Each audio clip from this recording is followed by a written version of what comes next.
الحمد لله رب العالمين، والصلاة والسلام على نبينا محمد وعلى آله وأصحابه أجمعين. ishimwe, ikuzo, ibisingizo bikwiye Allah subhanahu wa ta'ala, bikwiye Imana umurezi w'ibiremwa, Nyagasani waremye ibiremwa bitandukanye, akabyigisha ibintu bitandukanye bibifasha mu buzima bwabyo bwa buri munsi. Nyagasani ni ukwiye amasengesho, ni ukwiye kugaragirwa buri munsi, amanywa n'ijoro. Ndahamya ntashidikanya ko rero uwo Nyagasani ari umwe rukumbi, adafite uwo babangikanye mu bumana bwe, ari we waremye ijuru n'isi, ari we ukwiriye amasengesho, ni ukwiriye gushimirwa, ni ukwiriye kugaragirwa. Uwo rero Allah subhanahu wa ta'ala, Nyagasani niwe wohereje intumwa n'abahanuzi kugira ngo zitugezeho umurongo wa nyawo, umurongo muzima wo kugira ngo tumugaragire tutamubangikanyije. Uyu munsi rero ku bushake bwe tugiye kurebera hamwe kimwe mu bintu bituma umuntu aba umuyisilamu akava mu rindi dini akajya mu myemerere y'ubuyisilamu, ariyo myemerere yo gusenga Imana imwe yonyine, Imana imwe yaremye ijuru n'isi, ikarema abantu, ikarema buri kintu cyose. Icyo rero tugiye kurebaho ni ijambo umuntu avuga rikamwinjiza mu buyisilamu, rikamukura mu buhakanyi.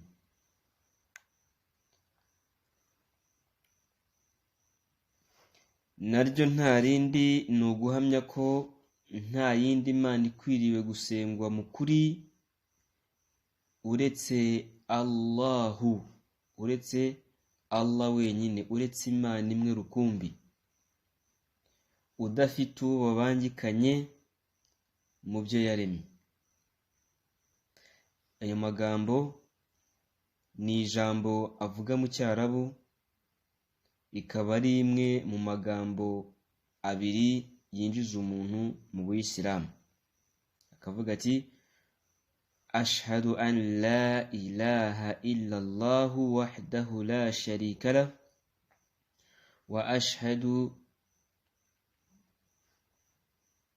ndongera ndisubiremo, ashhadu an la ilaha illa Allah wahdahu la sharika lah, ndongera ndisubiremo, wa ashhadu, uravuga uti ashhadu an la ilaha illa Allah wahdahu la sharika lah. Shatse kuvuga ngo iki? Ubuvuze ngo ndahamya mbikuye mu mutima wanjye, mbivugisha ururimi rwanjye, ko nta yindi Mana iriho ikwiye kugaragirwa mu kuri uretse Allahu, uretse Nyagasani wenyine. Iryo ni ryo tugiye kuganiraho muri aka kanya. Ijambo ashhadu rishatse kuvuga ngo ndahamya mbikuye mu mutima wanjye, mbivugisha ururimi rwanjye. Kuvuga ngo uri guhamya ibyo ukura mu mutima wawe nta gushidikanya, kandi ubivugisha ururimi rwawe, kubera yuko ubuhamya ni ibyo uri kuvuga biturutse mu mutima wawe. Nimba bavuze ngo umuntu yagiye gutanga ubuhamya, ni ukuvuga ngo ubuhamya agiye kuvuga nubwo ari bumurimo mu byo azi, mu byo yabwiwe se, mu byo yumvishije se, akabivugisha ururimi rwe imbere y'umucamanza, icyo gihe bari gutanga ubuhamya.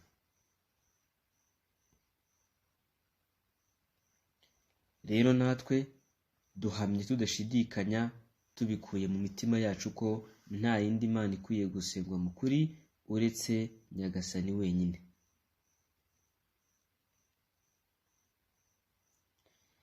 La ilaha illallahu, ijambo ngo la ilaha illallahu rishatse kuvuga ngo la ma'budu bihaqqi illallah, nta kindi gikwiriye gusengwa, nta kindi gikwiriye kugaragirwa uretse Allah wenyine, uretse Imana imwe yonyine, uretse Imana imwe yonyine ari we Allah. Wahdahu la sharika lahu, wahdahu wenyine,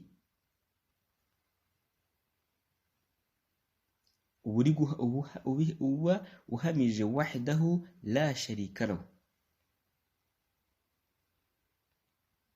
ukuvuga ngo ubuhamije uhakana ko nta kindi babangikanye, ubuhakanye ko nta kindi babangikanye, wenyine udafite uwo babangikanye.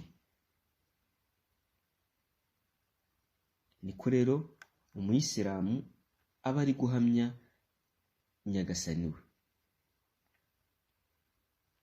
niko umuyisilamu aba ari guhamya Nyagasani we ko nta wundi babangikanye mu bumana bwe, nta wundi babangikanye ku ntebe ye y'ubwami, nta wundi babangikanye mu buyobozi bwe uretse we wenyine.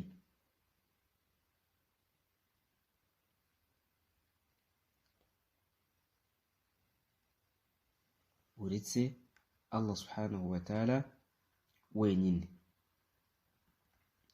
Rero ibyo ngibyo umuyisilamu y'iryo jambo rivuze aba amaze kugera muri 1/2 cyo kuba umuyisilamu. Hakaza rero irindi nanone yongeraho, noneho akaba yinjiye mu buyisilamu neza wese uko yakabaye, ari ryo ryo guhamya noneho intumwa akurikira. Bavandimwe, ibiremwa byagiye bibaho byose byagiye bigira intumwa. Intumwa yabaga yoherejwe na Nyagasani kugira ngo yigishe abantu umurongo nyawo wo kugaragiramo Imana, kubera ko abantu bari bafite imyumvire, bari bafite amadini atandukanye, bari bafite uburyo butandukanye bwo kugaragiramo Nyagasani. Bityo rero Allah subhanahu wa ta'ala, Imana kugira ngo ibereke umurongo nyawo yohereza intumwa n'abahanuzi. Niyo mpamvu rero udahamya Allah wenyine, udahamya Nyagasani wenyine, ahubwo uhita uhamya n'intumwa igomba kukwigisha uburyo uzagaragira Nyagasani. Intumwa zabayeho ni nyinshi, izo twabwiwe, hari izo twabwiwe, hari izo tutabwiwe. Mu zo twabwiwe nk'urugero, hari intumwa y'Imana Aburahamu ariwe Ibrahim, hari intumwa y'Imana Zakariya, hari intumwa y'Imana Isa cyangwa se Yesu mwene Mariya. Hariho abantu benshi bakunda kushidikanya bavuga bati ntabwo ari intumwa ahubwo n'umwana w'Imana cyangwa se n'Imana. Ibyo ngibyo nabyo tuzagenda tureba aho byagiye bituruka. Ese yaba yarivugiye ubwe ko yari Imana cyangwa yari umwana w'Imana? Ese yaba ari we wenyine Bibiliya yavuze yuko yari umwana w'Imana? Ibyo byose tuzabireba.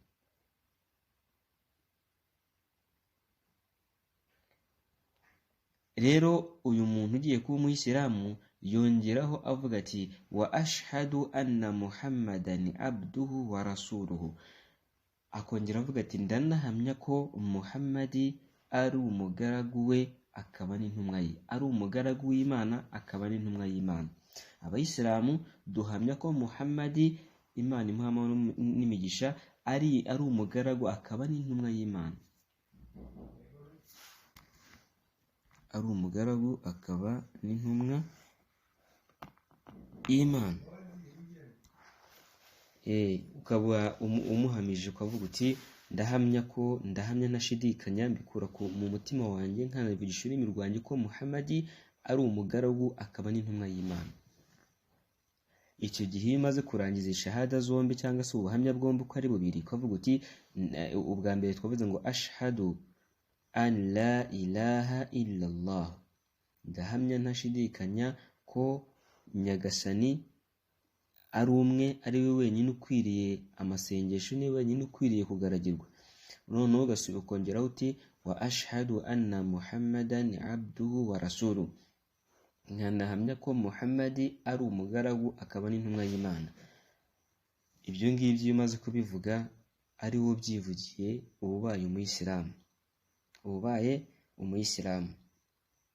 Ubwo icyo gihe noneho hagakurikiraho izindi gahunda zo kukwigisha inkingi z'ubuyisilamu, zo kukwigisha uburyo umuntu asenga, zo kukwigisha amategeko agiye atandukanye yo mu idini y'ubuyisilamu. Ariko mu buyisilamu ntabwo tubatiza, mu buyisilamu ntabwo dukorera indi mihango kugira ngo umuntu abe umuyisilamu, ahubwo ni ayo magambo gusa uvuga uhamya ko Nyagasani ari umwe wenyine, kandi ugahamya n'intumwa yayo Muhammad. Rero intumwa ni nyinshi uko twabivuze, yaba Ibrahimu twavuze, yaba ndetse n'izindi tutagiye tuvuga nka Yunusu, ndetse intumwa zagiye ziza ni nyinshi, na Yesu mwene Mariya n'izindi ntumwa tutavuze. Rero abo bose hano intumwa Muhammad ikimara guhabwa ubutumwa, abayisilamu bahamyaga Muhammad ko ari intumwa y'Imana. Mbere ye rero kuri ziriya ntumwa bo bahamyaga Allah, bahamyaga Imana imwe rukumbi, kari kwiye amasengesho, bagahamya n'iyo ntumwa nyine bari kumwe ko ari intumwa yatumwe na Nyagasani. Rero twebwe intumwa yacu twatumweho ni intumwa Muhammad, Imana imuhe amahoro n'imigisha. Rero nta kindi yari cyo, ntabwo yari umwana w'Imana, nta nubwo yari Imana, nta nubwo abayisilamu dusenga Muhammad, ahubwo abayisilamu Muhammad ni intumwa y'Imana akaba n'umugaragu w'Imana. Tumusabira rero amahoro n'imigisha kubera yuko arabikwiye, kandi ni itegeko duhabwa n'Imana ko tuzajya duhozaho dusabira intumwa yacu, kubera urukundo n'urugwiro no kubwitange yatugaragarije atuzanira ubuyisilamu, akitanga akabwitangira kugeza ubwo butugezeho. Rero ni ukuri ko tugomba kumusabira ayo mahoro n'imigisha, kandi nta kintu biduhombyaho, ahubwo twebwe iyo tubivuze bitugarukaho, iyo migisha natwe tugarukaho, ndetse yikubye inshuro nyinshi. Niyo mpamvu rero uzasanga abayisilamu bari gusabira intumwa Muhammad bavuga bati Imana imuhe amahoro n'imigisha. Rero Allah subhanahu wa ta'ala, Imana yagaragaje ko Muhammad nta kindi yari cyo, yari umuntu, ntabwo yari Imana, ntiyari n'umwana w'Imana, ahubwo yari intumwa. Nkaho Allah subhanahu wa ta'ala avuga ati wa qul la amliku li nafsi naf'a wala darran illa ma sha Allah walau kuntu a'lamu al-ghaiba lastakthartu min al-khair wama massani as-su. Intumwa y'Imana Allah subhanahu wa ta'ala aramubwira ati vuga uti mu by'ukuri ntabwo nagirira icyo, ntabwo namarira roho yanjye, cyangwa se ntabwo nakwikorera icyiza, cyangwa se ngo nakwikuriraho ikibi kigiye kumbaho. Yaba icyiza ntabwo nakikorera ngo nkizane mbari jye ukishoboza, nta nubwo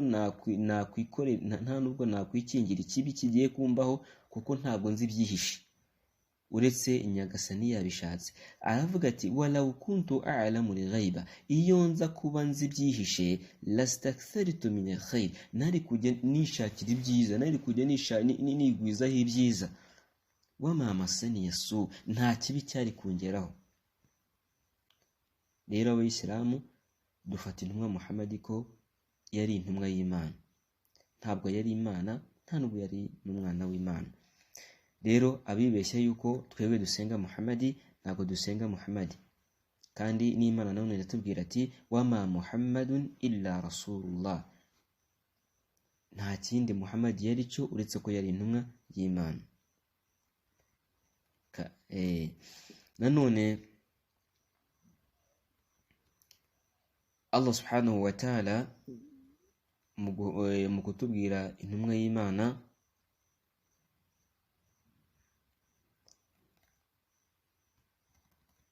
Nyagasani aratubwira ati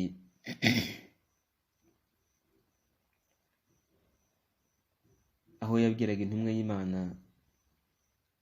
ngo abwire abantu, ababwire uwo ari we, kandi anababwira ko atari umuntu w'ibinyabitangaza, atari we muntu ukora ibitangaza, atari we muntu wishoboza ibitangaza, ahubwo abishobozwa na Nyagasani.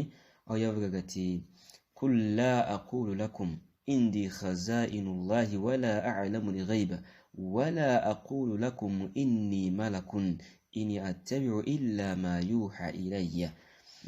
Suratul An'am aya 50. Nyagasani aravuga ati babwira uti ntabwo mbabwira yuko mfite ibigega by'Imana, ntabwo mbabwira ko ari njye ufite ibigega by'Imana ku buryo mwumva yuko ari njye uzabaha amafunguro. Ntimuntegeho icyo kintu, ntimunyitegeho icyo kintu. Nta nubwo mbabwira ko jyewe nzi ibyihishe. Ibyo mbabwira nta nubwo mbabwira ko ndi umumarayika, ahubwo ndi umuntu nkamwe. Nta kindi nkurikira uretse ibimanukira biturutse kuri Nyagasani. Ibyo mbabwira mwumva mu bitangaza, ibyo mbabwira mwumva mu bintu byihishe, ntabwo ari njyewe uri kubyivugira, ahubwo ni ubutumwa buturuka ku Mana. Uko niko twebwe Abayisilamu dufata intumwa y'Imana sallallahu alayhi wa sallam. Imana imuha amahoro n'imigisha. Tumufata nyine ko ari umuntu uhabwaga wahi, uhabwaga ubutumwa, yahabwaga ubutumwa.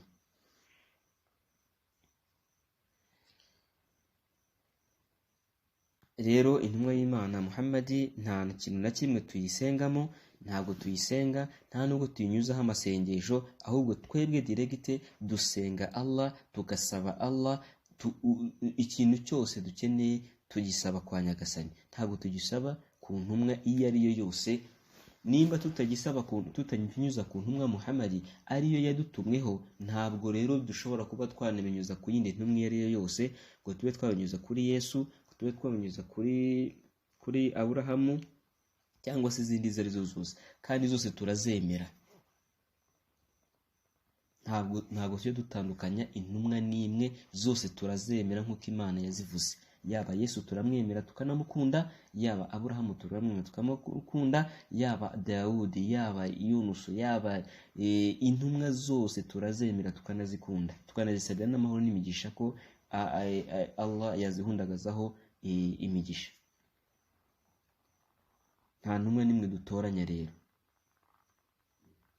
La nufarriqu bayna ahadin minhum, ntabwo tujye tuzitandukanya iyo ari yo yose ngo twagira nimwe turutisha iyindi. Allah atagaragaje ko uburyo zirutana. Ku byo Allah subhanahu wa ta'ala, Imana yatugaragarije ko iyi intumwa runaka yubahitse kurusha izindi, uzo ngizo nizo dushyira imbere n'ubundi nk'uko Allah yabivuze, nk'uko Nyagasani yabitugaragarije. Ariko ubundi zose turazikunda, nta nimwe dupfobya.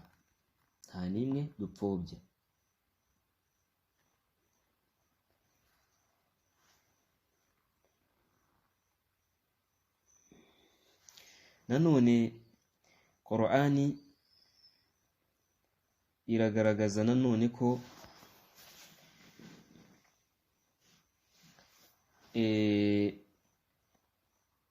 intumwa Muhammadi yahawe ibitangaza bitandukanye.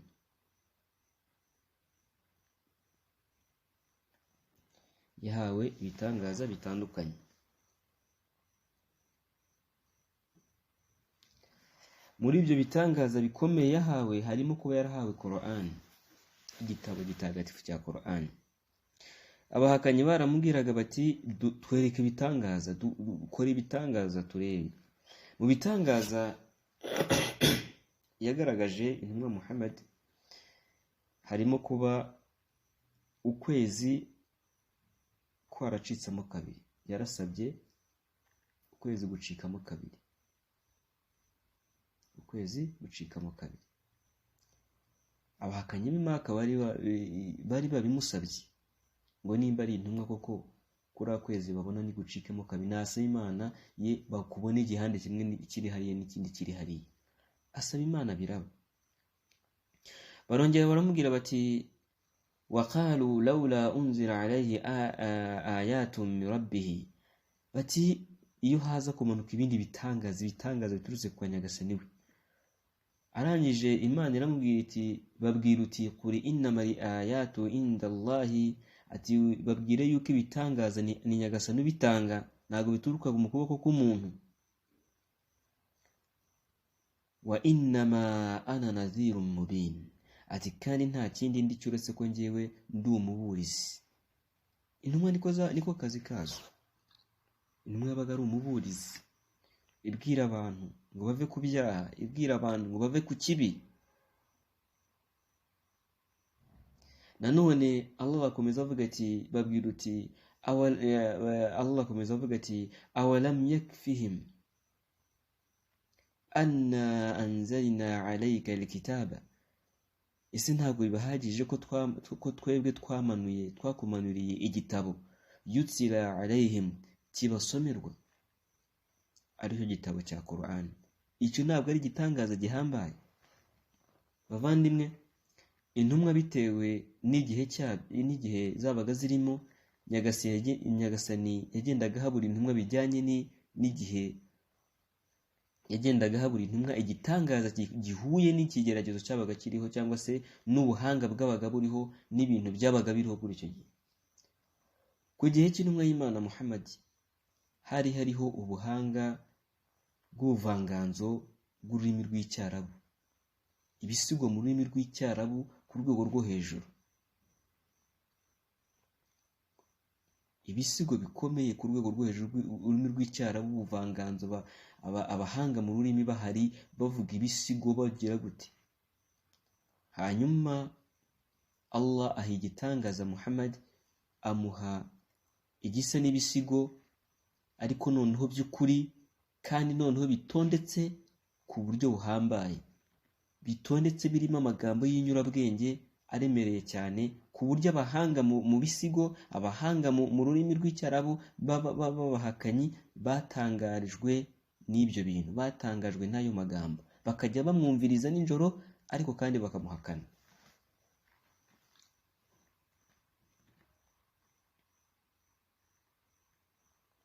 Aho rero niho usanga Qur'ani iza mu buryo bwo gusiga, iza mu buryo bumeze nk'igisigo, ukumva uburyo Nyagasani yagiye gitaka, yagiye ayivuga, ni mu buryo buryoheye n'amatwi,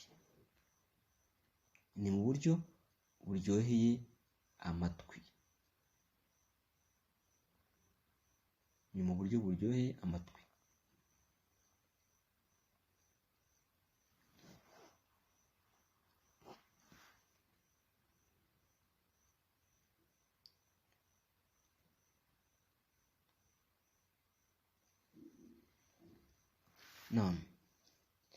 Nanone mu gihe cy'intumwa Musa ariwe Moise, abantu nabo bari bafite ibindi mu bijyanye n'ubukonikoni n'ibintu bijyanye n'uburozi cyane, bari barenze, bari abahanga muri ibyo bihe.